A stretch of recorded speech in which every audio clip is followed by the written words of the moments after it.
Nagsimula ang panglimang araw ng aking paglalakbay sa bayan ng Pagsanhan, Laguna. At ang matawid ko ng arko ay kumanan ako sa simbahan. At pagliko ko, nag-umpisa na ang aking kalbaryo papunta sa Kabinti. Puro ahon na nakalsada ang dinaanan ko dyan. Ang hirap ng recovery mula Kabinti hanggang sa bayan ng Luciana.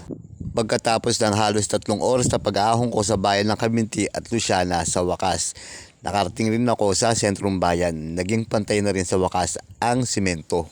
Pinasok ko ang bayan ng Luciana at halos magandang ligaw-ligaw ako.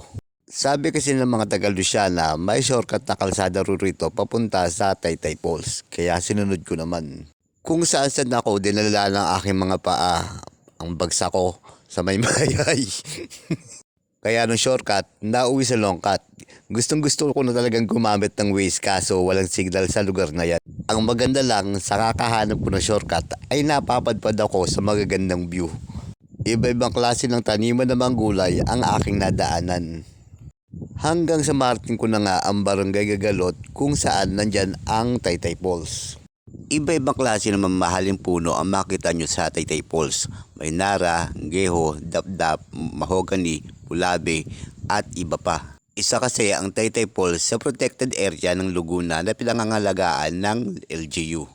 May higpit ay pinagbabawal kasi ang illegal logging dyan. Pag nahuli ka, diretso ka ng kulungan.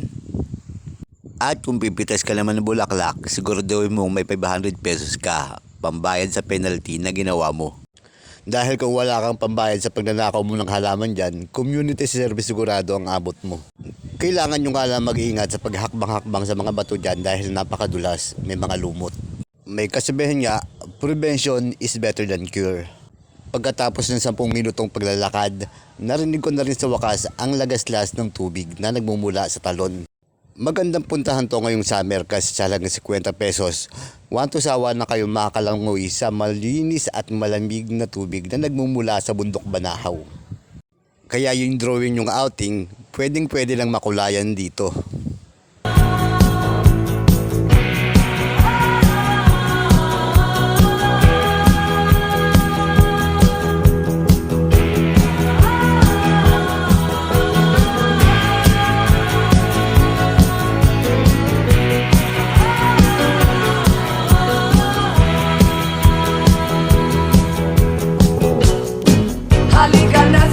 Kaya kung gusto nyo itong makasagulo at ingay ng Maynila, magandang lugar to para sa inyo.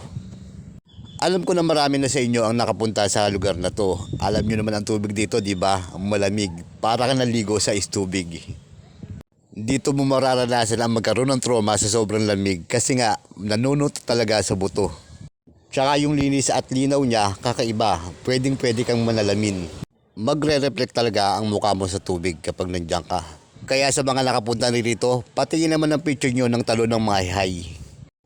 At nang matapos na akong maligo, ay bumalik uli ako sa kalsada, panibagong kalbaryo na naman papunta sa Lokban, Quezon. Bumisita ako sa kanilang antigong simbahan na taong 70s pa ang tanda.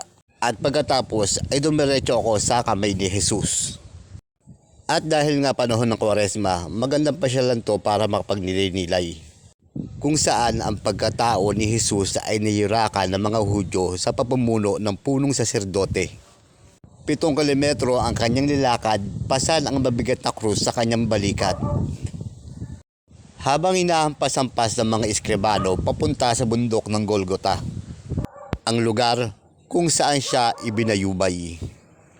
Naisip ko lang, kung nabuhay kaya ako ng mga panahon na yon, isa rin kaya ako sa sisigaw ng ipako siya sa krus. O tutulungan ko siya sa pagpasa ng krus katulad ng ginawa ni Sireneo. Ang panahon ng Kwaresma ay hindi panahon ng pagsasaya. Ito ay pag-aalaala na minsan may isang Diyos na tumubos ng ating mga kasalanan. At dito nagtatapos ang panglimang araw ko ng pag-ikot sa kalsada mula Pasig paikot ng buong Pilipinas. Maraming salamat sa panonood and God bless.